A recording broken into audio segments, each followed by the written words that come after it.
Perhaps no other plant is more popular for indoor and outdoor use than the fern. In this video, I'm going to give you my tips, tricks, and hacks on fern placement for both indoors and outdoors, how to fertilize, how to prune, and so much more. Hi, I'm Dr. Tom Warren, and you're watching The Plant Doctor. Let's get started.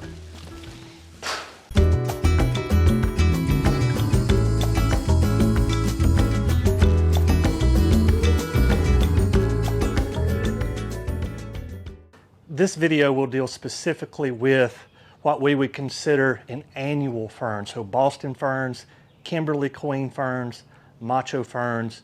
If you're looking for something that's in line with perennial ferns, the recommendations may be a little bit different. So if you're looking for a video on woodland ferns or Japanese painted ferns, something that comes back out of the ground year after year, this video may not be for you, but there's some valuable information for you here as well. So let's talk about indoor planting of ferns and outdoor planting of ferns.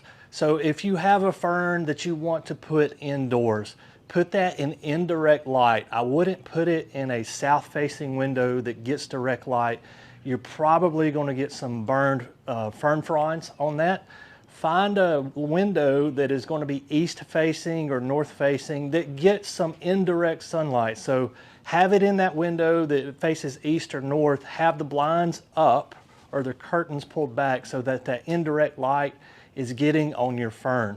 Additionally, you may want to rotate your fern every 90 days or so. Rotate it 90 degrees or 180 degrees, because what's going to happen is you're going to see something called phototropism potentially take place. And all that's a big fancy word for a plant's tendency to grow towards light. And so the side that's always facing the window may get more full and lush, and the side that's facing the room won't look as good. So, but if you rotate it every 2 or 3 months, you're not going to run into that issue. If you're planting them outside, make sure that you have some shade for them. They can take some morning sun. I have 2 on my front porch. It's a covered front porch, so that as the sun is coming up, they're getting direct sunlight, but by 10 or 11 o'clock in the morning, the sun's over the top of the overhang of the porch, and they don't get any more sun the rest of the day, and they do absolutely fantastic. So some morning sun's ideal. You want to stay away from direct sun in the middle of the afternoon at all costs. You're going to burn the fronds on your fern, and you're not going to be happy with those results. When watering ferns in a pot, ferns can take a little more water than some other plants, but still I wouldn't give them what I call wet feet, just constantly saturated soils. You want them to be constantly moist, but not to the point where, like, if you press down on the potting mix in the pot, you hear it squish. That's too much water, and you're going to have things like fungus gnats and pythium root rot and some other problems that you don't want to deal with your ferns.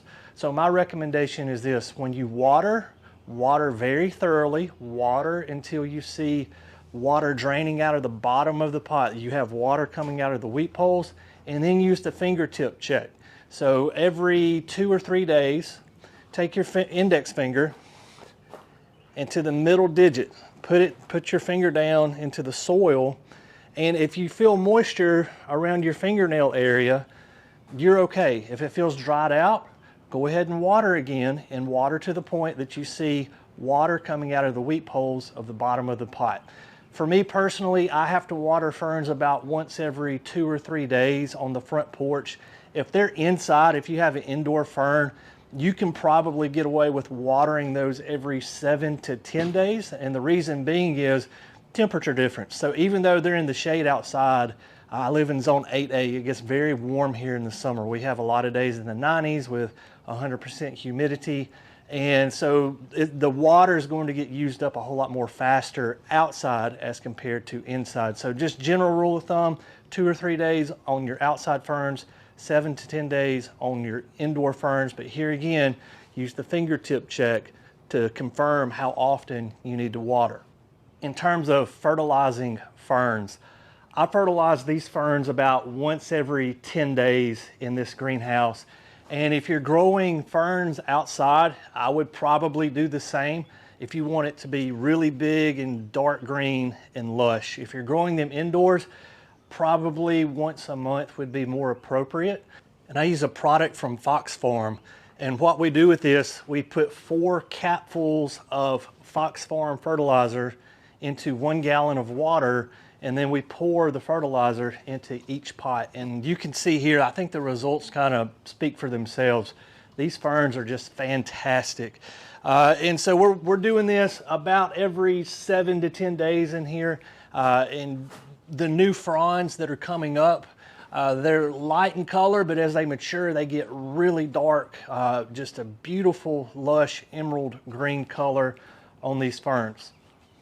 If you find yourself needing to prune your fern, I'm going to walk you through these steps. What I'm going to do is turn the camera around and give you a point of view angle on pruning. I'm going to grab some hand snips. What we had happen in this greenhouse about 2 weeks ago, we had some really bad thunderstorms come through the area. There were some tornadoes associated with them.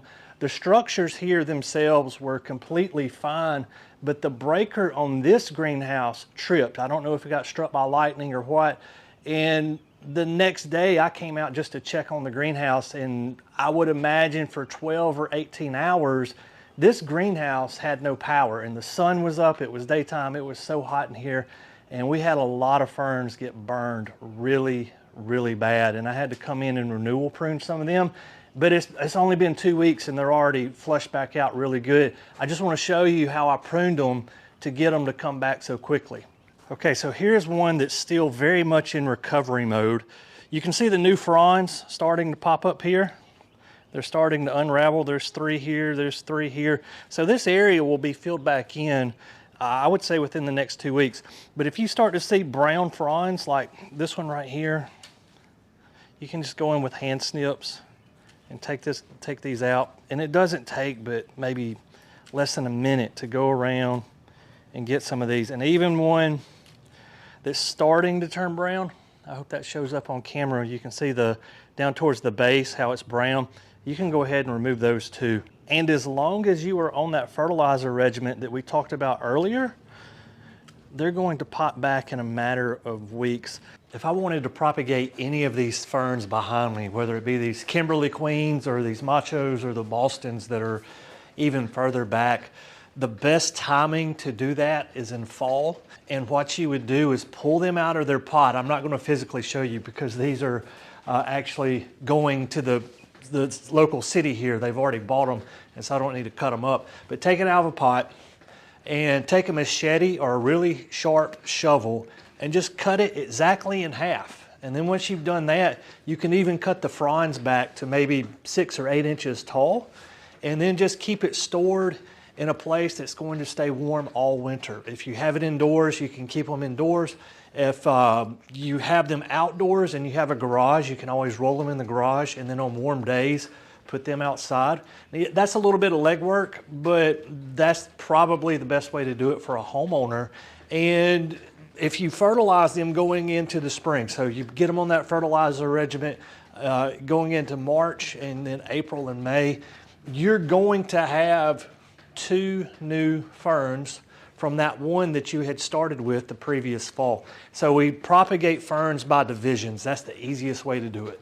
With these simple tips, tricks, and hacks that I've given you, your ferns can live for years and years and years.